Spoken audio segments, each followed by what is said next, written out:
e lutas, o Senhor nos concedeu virmos e estarmos reunidos aqui novamente dentro, né, quando nós esperávamos se calhar ter que estar lá fora, né? Mas graças a Deus que o Senhor é bom e grande é a sua misericórdia, amém? O tema da nossa mensagem é invocar o Senhor e ainda antes de nós irmos ao texto, como eu estava a dizer há pouco, eu queria só chamar a atenção dos irmãos para o terceiro mandamento que os irmãos conhecem bem, amém? O terceiro mandamento em Êxodo 20, versículo 7, diz assim: não tomarás em vão o nome do Senhor, o teu Deus, pois o Senhor não deixará impune quem tomar o seu nome em vão. Nós vamos falar hoje sobre invocar o nome do Senhor. E hoje, lamentavelmente, as pessoas não têm muita noção, e até entre os crentes, às vezes não há um temor quando se usa o nome do Senhor em vão. Expressões como, ai meu Deus, valha-me Deus, Deus nos acuda, são expressões tão rápidas que nós dizemos e é invocar o nome do Senhor em vão, a menos que nós estejamos realmente a orar, que a gente esteja realmente voltando para Deus. Mas pior ainda é quando a gente usa o nome do Senhor sem estarmos anunciando a palavra de Deus. O que é que eu quero dizer com isso? É quando alguém vem ao púlpito, ou está no púlpito, ou no testemunho pessoal, usa Deus, fala que é Deus a falar, ou distorce a palavra do Senhor. É um assunto muito sério. A palavra do Senhor diz, o texto diz, junto ao mandamento, não tomarás em vão o nome do Senhor. Não em...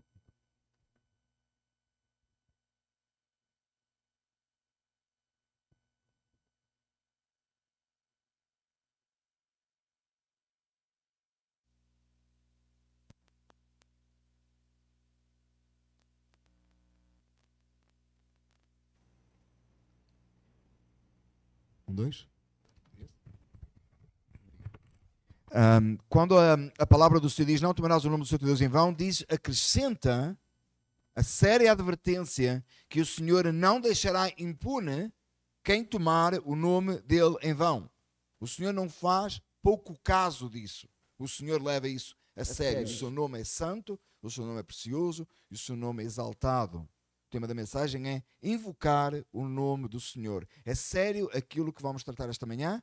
É importante nós pensarmos, quando nós invocamos o nome do Senhor, como é que o fazemos e como é que nos colocamos diante de Deus. Ele é santo, Ele é todo-poderoso. E muitas vezes, muitas vezes, você encontra pessoas falando o nome do Senhor, dizendo coisas sobre o nome do Senhor, falando em nome do Senhor, que realmente não são ensinos agradáveis ao Senhor e não estão nas Escrituras.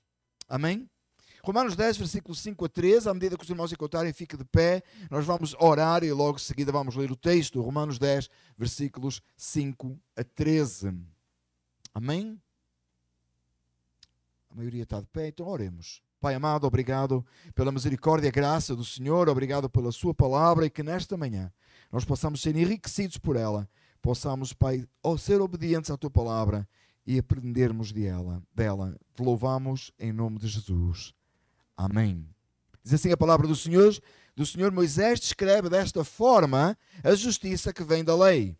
O homem que fizer estas coisas viverá por meio delas. Mas a justiça que vem da fé diz, não diga em seu coração quem subirá aos céus, isto é, para fazer Cristo descer. Ou quem descerá ao abismo, isto é, para fazer Cristo subir dentre os mortos. Mas o que ela diz, a palavra está perto de você, está em sua boca e em seu coração, isto é, a palavra da fé que estamos proclamando. Se você confessar com a sua boca que Jesus é o Senhor e crer em seu coração que Deus o ressuscitou dentre os mortos, será salvo. Pois com o coração se crê para a justiça e com a boca se confessa para a salvação. Como diz a Escritura, todo o que nele confia jamais será envergonhado. Não há diferença entre judeus e gentios, pois o mesmo Senhor é Senhor de todos e abençoa ricamente todos os que o invocam. Porque todo aquele que invocar o nome do Senhor será salvo. Podemos sentar, amém, irmãos? No seguimento da semana passada, nós olhamos o texto agora e Paulo volta a falar da lei, volta a explicar a função da lei e acrescenta que a lei que veio por Moisés, diz que o homem que fizer estas coisas, as coisas pertinentes à lei, as coisas que a lei determina, e ele viverá por meio dela. Que bom! Só cumprir a lei. E todos nós podemos viver por meio da lei. Amém? Acabámos de referir o terceiro mandamento da lei do Senhor, que a gente nunca falhou em cumprir, não é? Não tomarás o nome do Senhor teu Deus em vão. Estou certo que se nós formos à volta aqui, poucos seriam os que estariam neste lugar capazes de dizer: eu nunca tomei o nome do Senhor em vão. Aquele que cumprir a lei, ele é justificado pela obediência à lei. Mas o que acontece, amados irmãos, é que já vimos a semana passada, nenhum de nós e ninguém jamais conseguiu cumprir a lei. Ninguém conseguiu obedecer a lei de forma a que se apresente diante de Deus sem culpa. Então todos somos culpados. A boa notícia vem no versículo 6, quando o texto diz: mas a justiça que vem da fé, há uma justiça que vem da fé, falámos isso a semana passada. Ela não diz em seu coração: quem subirá aos céus? Isto é, fazer Cristo descer. A justiça que vem da fé diz: eu sou incapaz de trazer nem o próprio Redentor aqui. É uma justiça que se apresenta diante de Deus com humildade, com capacidade de entender a incapacidade humana para a salvação. Ainda, versículo 7 diz: há uma justiça que não pode dizer isto: quem descerá ao abismo, isto é, quem fará Cristo ressurgir entre os mortos? A justiça que vem pela fé, ela tem como foco a pessoa do Senhor Jesus Cristo, sabendo que Ele veio a esta terra porque nós não podíamos ir até Ele. E essa é a diferença entre a lei, entre a religião da fé e a religião das obras. É a diferença entre cristianismo, verdadeiro, genuíno, bíblico, e qualquer outra religião, inclusive aquelas que falam de Cristo, mas não têm nada de Cristo. Que é o facto de que nós não podíamos chegar lá, então Ele veio cá. Cristo veio, é por isso, irmãos, que eu gosto de celebrar o Natal, tá? E com respeito aos irmãos que, a gente sabe que alguns irmãos preferem não celebrar o Natal, tudo bem, mas eu gosto de celebrar o Natal porque nos faz entender e pensar que Ele veio até nós. Essa é a razão de celebrar o Natal. Muito mais que o Natal comercial, ou muito mais do que qualquer outra coisa que a gente faça por aí. Natal é bonito, é uma época bonita. A gente gosta do Natal, a gente decora para o Natal, a gente come doce de Natal, a gente faz festa de Natal. Mas que não, jamais possamos perder o sentido de que o sentido é este, o versículo 6. Não podemos dizer não posso dizer em meu coração: quem subirá aos céus para trazer a Cristo? Ele veio por livre e espontânea vontade. Sabe que ele não tinha nem que vir? Ele não tinha que vir. Deus não deixaria de ser justo se Ele simplesmente nos condenasse e pusesse-nos a todos ao inferno, porque afinal era isso que a gente merecia. Mas Ele veio voluntariamente. Ele se fez homem voluntariamente. Ele habitou entre nós. Ele tomou sobre si a culpa. Ele foi até à cruz. Verteu o sangue para que pudéssemos ser justificados. E mais, versículo 7, tão precioso. E Ele ressurgiu de entre os mortos, e é por isso que nós temos vida. E vida com abundância. É por isso que nos alegramos nele, é por isso que a nossa esperança está nele, é por isso que podemos confiar nele, porque nós não fomos lá, versículo 7, nós não descemos ao abismo para fazer trazer a Cristo, porque nós não poderíamos trazer de forma alguma, e Ele ressuscitou de entre os mortos, e para sempre vivo está, é Senhor e Deus. Não é como a ressurreição de Lázaro, ou qualquer outra ressurreição, que é alguém que volta a morrer. É aquele que ressurgiu de uma vez por todas. E porque Ele ressurgiu de uma vez por todas, nós ressuscitaremos juntamente com Ele. E estaremos com Ele para todo sempre. Em seu reino glorioso de santidade, amor, paz. Louvado seja o nome do Senhor. Mas a fé, a justiça que vem pela fé, versículo 8, o que é que ela diz? A palavra está perto de você. Lembra de João, capítulo 1? O Verbo se fez carne, habitou entre nós e vimos a sua glória como a glória do unigênito Filho do Pai, cheio de graça e de verdade. O Verbo que se fez carne, a palavra que se tornou carne, Jesus Cristo, a palavra do Evangelho, a palavra de Deus, ela está perto de nós. Ela está perto do salvo. Quão perto? Olhe para o versículo comigo. Em sua boca e em seu coração. Quão perto está esta palavra? Quão perto está esta verdade? Quão perto está esta justiça na vida do salvo? Está em sua boca e em seu coração. Lembra do versículo que diz que a boca fala do coração está cheio? Você já teve com alguém que tem uma conversa que não interessa a ninguém? Ela fala tudo aquilo que está no coração dela? Pois todos nós falamos aquilo que está no nosso coração. De que é que você mais fala? É aquilo que mais está no seu coração. Você fala a palavra da verdade, você fala de Deus, você se alegra em Deus. As suas palavras são conforme a palavra de Deus. O salvo fala a palavra porque ela está perto, ela está em nossa boca e está em nosso coração. Ela sai naturalmente da nossa vida a toda a hora.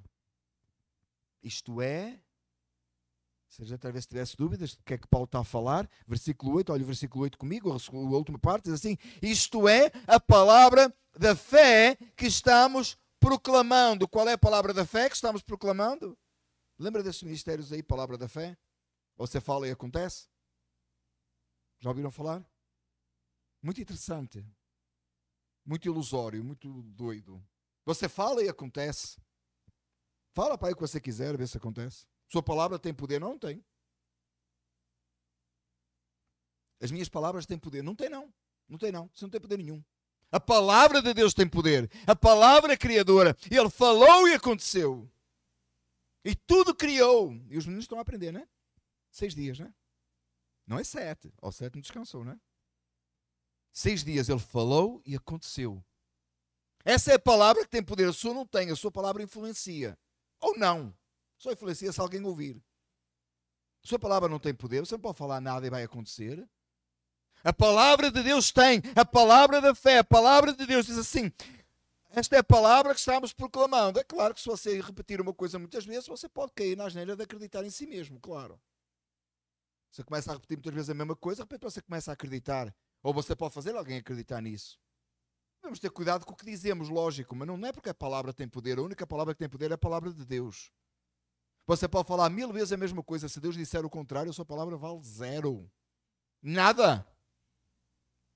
Palavra da fé. A palavra da fé que proclamamos, em que contexto está aqui? É o que vem à cabeça que sai pela boca? Não. É a palavra anterior, que é aquilo que você não pode dizer em seu coração, que você alcançou a salvação, mas que Cristo veio e o restaurou e o trouxe à salvação, e ele morreu e ressuscitou de entre os mortos. Esta é a palavra da fé. Onde está a nossa fé?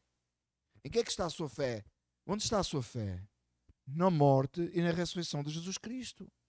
O centro do Evangelho. O núcleo do que nós queremos.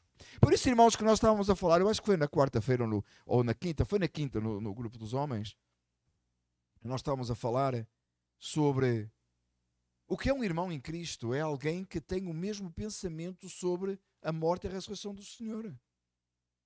E alguém falou, não é da forma que se faz o batismo. E, com certeza que não é. O irmão em Cristo é aquele que entende que é pela graça e não por obras, que é o dom da fé que Deus deu para que alguém venha a crer, que o Espírito Santo regenerou e trouxe à vida. E esse é meu irmão em Cristo. A base, o centro da teologia é a salvação. É a forma como entendemos a salvação. Aliás, Paulo diz para não ter outro fundamento a não ser Jesus Cristo. Depois cada um veja como edifica em cima. Isso é um alerta para igrejas, alerta para toda a igreja, não é só para presbíteros e pastores. O cerne, o edifia, o fundamento é Cristo. Ora, cada um veja como edifica em cima. É por isso que a gente às vezes tem dificuldade com certas coisas. Não é? Às vezes o tipo de música, o tipo de estrutura de igreja e tal, mas cada um veja como edifica em cima. Agora, se aquele fundamento estiver errado e tudo que estiver edificado em cima estiver bem, não vale nada, porque o fundamento não é Cristo. O fundamento. E depois versículo 9 diz: se você confessar com a sua boca que Jesus é o Senhor Isso é fácil, não é? Confessar com a boca é fácil. A gente fala tanta coisa sem dar atenção. A gente fala tanta coisa que se arrepende depois, não é? Falar é fácil. Em Portugal a gente diz que é como as cerejas, não é? Não é isso? Falar é como as cerejas, não é? Você pega numa e vem umas poucas atrás, não é? Alguns irmãos olham para mim e nunca ouviram falar. Não? Não é por falar, mas que é como as cerejas, é. As conversas. E é aí, então você fala e fala. É isso que eu quero dizer. Você fala. Começa a falar e fala. Coisa depois no meio arrependeu-se. Não devia ter dito aquilo. Então dizer Jesus é o Senhor, qualquer um pode dizer. Aliás, amados irmãos, nota que aqui o texto não diz que se você confessar com a boca que Jesus é o Salvador. Diz que Jesus é o Senhor. Sabe porquê, irmãos? Ele é o Salvador, Ele é o único Salvador. Quer Ele te salve ou não, Ele é o único Salvador. Não há outro Salvador. Agora a questão não é se Ele é o teu Salvador, é se Ele é o teu Senhor. Porque se Ele for o seu Salvador, Ele é o seu Senhor. Se Ele te salvou, você pertence a Ele. E se você pertence a Ele, você vai obedecer aos mandamentos dEle. Ele é o Senhor. Não é mais você. Você não é Senhor da sua vida. Aliás, você nunca foi. Até o ímpio não é Senhor da vida dele. Quando Deus quiser, tira. Mas o salvo entende isso. O salvo, aquele que foi salvo por Jesus, ele sabe que pertence a Ele. E Ele diz que Ele é o Senhor da sua vida. Se Jesus não é o teu Senhor, Ele nunca foi o teu Salvador. Se Jesus não é o Senhor da tua vida, não é a palavra dele que é o seu guia de vida, a quem você se submete e obedece, Ele não é o seu Salvador. Pare de se enganar.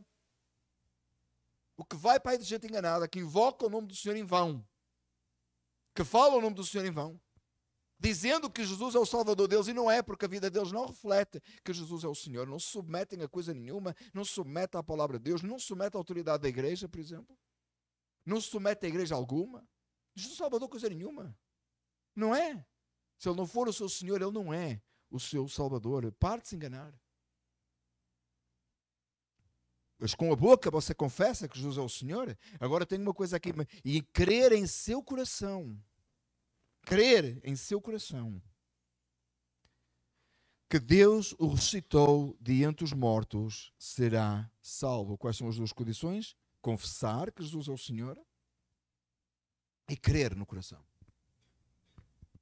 Não é crer na mente. Não que você não precisa ter conhecimento. A palavra, semana passada nós falámos sobre zelo sem conhecimento. Lembra? Você pode ter muito zelo. Se você não tiver conhecimento, valeu de nada. Mas esta semana, no mesmo contexto, no mesmo texto, Paulo nos chama a atenção para que, inspirado pelo Espírito Santo, Deus falando connosco hoje, nos chama a atenção que você precisa de crer em seu coração. Precisa ser enxertado pelo Espírito Santo de Deus. Precisa ser colocado lá. Essa semente que brota para a eternidade de que Jesus, Deus ressuscitou Jesus dentre os mortos.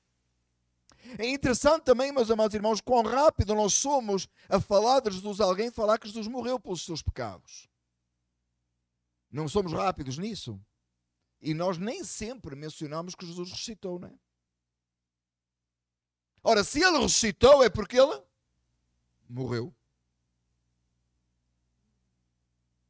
Meus amados irmãos, pregar um Cristo morto não é pregar o Cristo das Escrituras. Entenda isso, por favor. O seu Cristo não está morto. Ele não ficou morto. É por isso que nós não temos Jesus pendurado na cruz mais. Temos Jesus pendurado na cruz? Não. Temos Jesus dentro do sepulcro? Não. Porque Ele vive está. Ele ressuscitou. O último inimigo para ser vencido era a morte. Ele ressuscitou diante dos mortos e vivo está. Ora, se Ele ressuscitou é porque Ele morreu. E se Ele morreu é porque Ele veio como um homem e viveu nesta terra sem jamais deixar de ser Deus. Viveu a vida perfeita que você não podia viver para que você fosse justificado. Nele, com o coração, se crê para a justiça, versículo 10. Mantenha a Bíblia aberta, irmãos, estamos a seguir o texto, versículo a versículo, não é? Este texto é tão rico e tão complexo, mas só faz sentido se a gente seguir passo a passo, não é? Pois com o coração se crê para a justiça e com a boca se confessa para a salvação. O que é que significa? O que é que dizia antes? Dizia que a palavra, ela está perto de nós, em nosso coração e em nossa boca. Lembra versículo 8? Olha o versículo 8. A palavra está perto de vocês, isto é, em sua boca e em seu coração. E agora no versículo 10 diz: com o coração se crê para a justiça e com a boca se confessa para a salvação. Qual é o seu linguajar? O que é a sua conversa diária? O que é que você mais fala? O que é que sai da sua boca? Você no coração está crendo para a salvação? Será que eu no meu coração estou a crer para a salvação, da forma quando eu falo coisas concernentes à palavra de Deus? É o centro? O que é que mais importante tem para a nossa vida? É Jesus Cristo? É a obra do Calvário? Ou é qualquer outra coisa que é o centro do nosso dia? Que é a primeira coisa que você se levanta a pensar? Há gente que acha que buscar o reino de Deus e a sua justiça, em primeiro lugar o reino de Deus e a sua justiça, e depois todas as coisas serão alcançadas, é aquela oração que você faz de manhã com sono. Não é aquela oração que você faz de manhã com sono, com o olho aberto e outro fechado? Obrigado, Senhor, por este dia. Dá mais 5 minutos. Buscar em primeiro lugar o reino de Deus e a sua justiça não é oração das 5 da manhã, das 6 da manhã, 7 da manhã, whatever, hora você se levanta. Talvez se alguém dizia do meio-dia. Não, ainda bem que não. Seja lá qual hora que você levanta. Essa primeira é buscar a Deus. Não é não, meus amados irmãos. É pôr o reino de Deus e a sua justiça em prioridade em tudo na sua vida. É você viver 24 horas por dia, sim, até quando você dorme, para a glória do Senhor, pensando no quão importante é o seu reino e a sua justiça. É você deitar a pensar nisso, é sonhar com isso, é acordar de manhã para viver um dia para a glória de Deus, é se alegrar e regozijar no Senhor, não só no dia do Senhor pela manhã, não só o domingo de manhã. Mas é muito interessante, meus amados irmãos, nós pensarmos que este é o primeiro dia da semana. Porque até aí nós começamos a semana a adorar a Deus. Amém? E em português é fácil, não é? Domingo. Porque amanhã não pode ser o primeiro dia da semana porque é segunda. Não precisa saber muito de matemática para você entender que segunda não é primeiro, não é? Em inglês não dá bem certo, para não? Não sei como é que eu vou fazer este exemplo no mensagem em inglês, não é? Vamos chamar Monday Second, a partir de agora, para ser mais fácil. Não dá, né? Mas em português é bem fácil, não é? Que amanhã é o primeiro dia da semana, não é não. Amanhã é segunda. Amanhã você chega ao trabalho e diz assim, vou começar a minha semana. Não vai não, já começou agora. Amanhã é o segundo dia, porque primeiro é Deus. E não é primeiro porque é o primeiro do dia e depois esquece o resto da semana, não é? Volta a ser crente domingo de manhã quando sai de casa. Não, é crente a semana toda, mesmo. Jesus é Senhor a semana toda. Você confessa com a boca, porque está em seu coração, porque em seu coração você crê. E cada dia crê mais, e mais, e mais. Senhor, aumenta-nos a fé, diziam os discípulos. Para que a nossa fé cresça e nós possamos crer mais e mais e mais na pessoa do Senhor Jesus Cristo. Como diz a Escritura. Amém. Irmãos, olha que lindo o versículo 11. Olhe comigo. Como diz a Escritura, e foi o texto que o presbítero leu antes. Todo o que nele confia jamais será envergonhado. Eu vou ler o texto que o presbítero leu de início, em Isaías 28:16. Diz assim: por isso diz o soberano Senhor, eis que ponho em Sião uma pedra já experimentada, uma pedra angular, uma preciosa pedra angular para alicerce seguro. Aquele que confia jamais será abalado. De quem é que o profeta estava a falar? Da pessoa do Senhor Jesus Cristo. Aquele que confia no Senhor, ele não será abalado. Ontem à tarde recebi com muito carinho, fiquei muito feliz, um telefonema do pastor John Keegan. Alguns irmãos conhecem, né? Alguns irmãos conhecem pelo carteiro, né? O pastor que antes de entregar a mensagem do Evangelho, entregava as mensagens nas cartas nas casas, né? Não sabem quem eu estou a falar, alguns irmãos conhecem.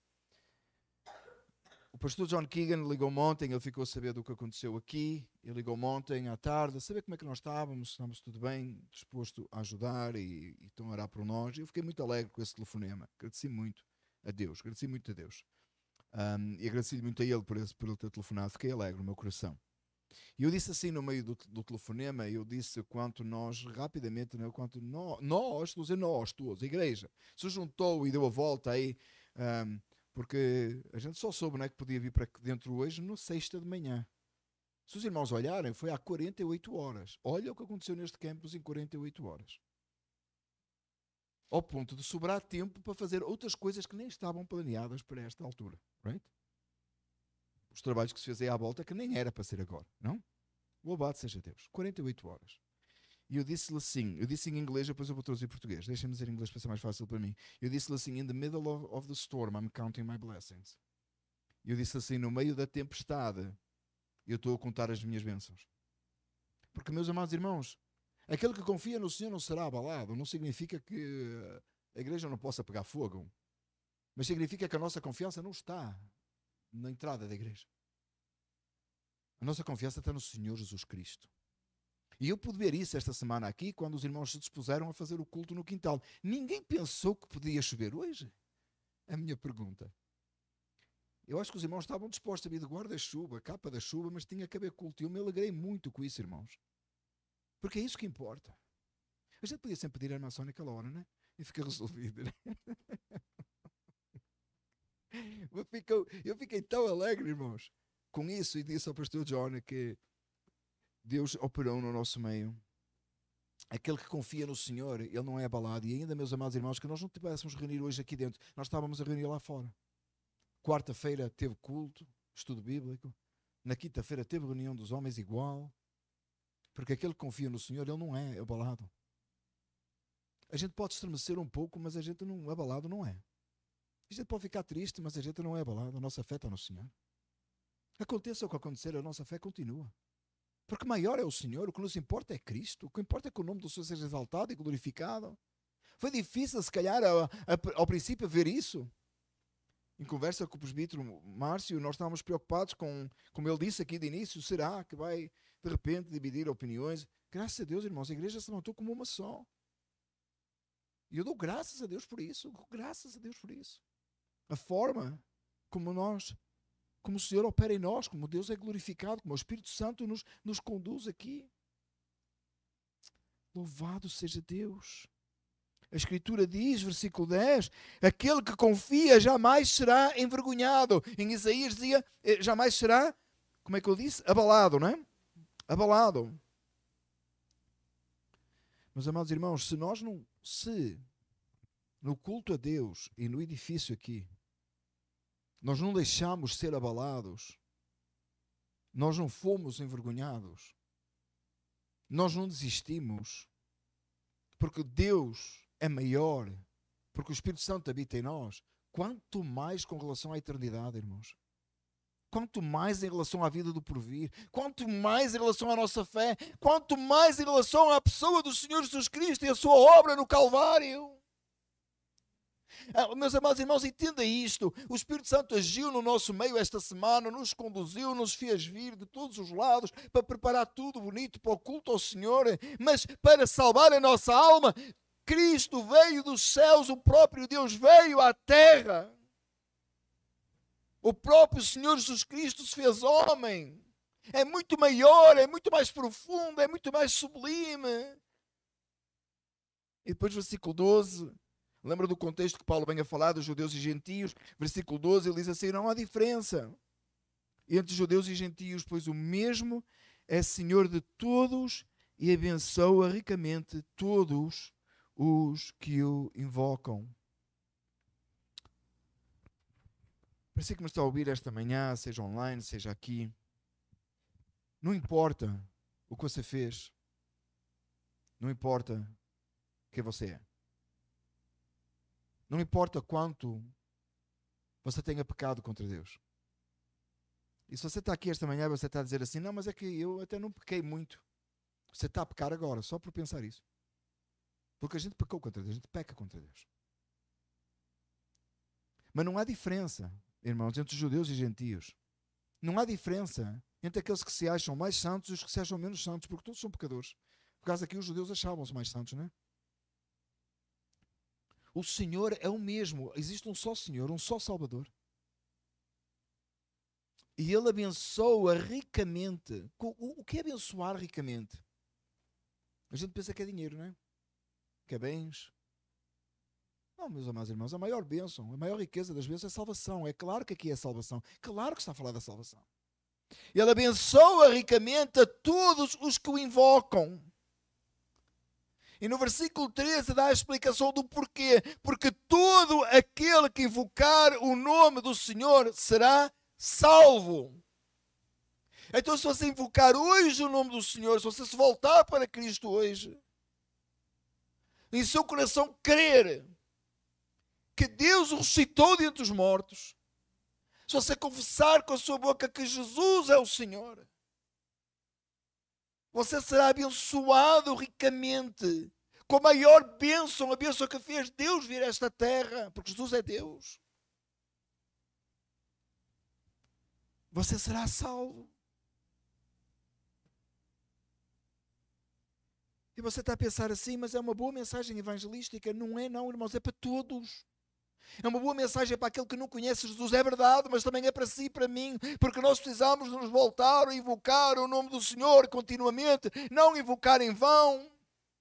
Note, se você invocar o nome do Senhor em vão, Deus não tem como inocente aquele que invoca o seu nome em vão, mas se você invocar o nome do Senhor voltado para Ele, Ele te vai salvar. Ele te vai abençoar com as profundas riquezas espirituais por causa da obra do Calvário e do cruz e do sepulcro vazio. O que nos impede de invocarmos o nome do Senhor? O que nos impede de nos voltarmos para Deus?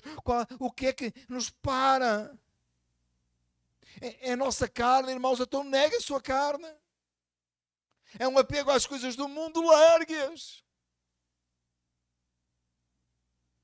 O que é que nos impede? É o pecado, abandone. Volte-se para Ele, invoque o nome do Senhor, volte-se para Cristo agora. Se o Espírito Santo contender consigo hoje, não faça como o povo de Israel, não faça os seus ouvidos endurecidos. Seja quebrantado hoje em nome de Jesus. E seja salvo. Hoje é dia de salvação. Hoje é dia de invocarmos o nome do Senhor. Hoje é dia de nos voltarmos para Ele. O Senhor nos está chamando hoje a que invoquemos conscientemente o seu nome e sejamos salvos. Não, irmãos, não de uma forma qualquer, não sem reverência, não sem joelhos dobrados, não sem coração quebrantado, não sem temor, mas voltemos-nos para o Senhor, clamemos diante dEle, clamemos até que do alto sejamos atendidos. Você olha para este texto, você concorda com este texto, invoca o nome do Senhor hoje. Quando você for para a sua casa, ou quando você estiver no caminho para casa, ou até enquanto estiver aqui, invoque o nome do Senhor. Volte-se para Ele, clame a Ele, diga: Senhor, tem misericórdia de mim. Não se apresente, nunca, jamais se apresente diante de Deus como querendo exigir dele alguma coisa. Você não tem direito. Clame por misericórdia, clame por graça, clame até que em seu coração você receba esta confiança de vida eterna.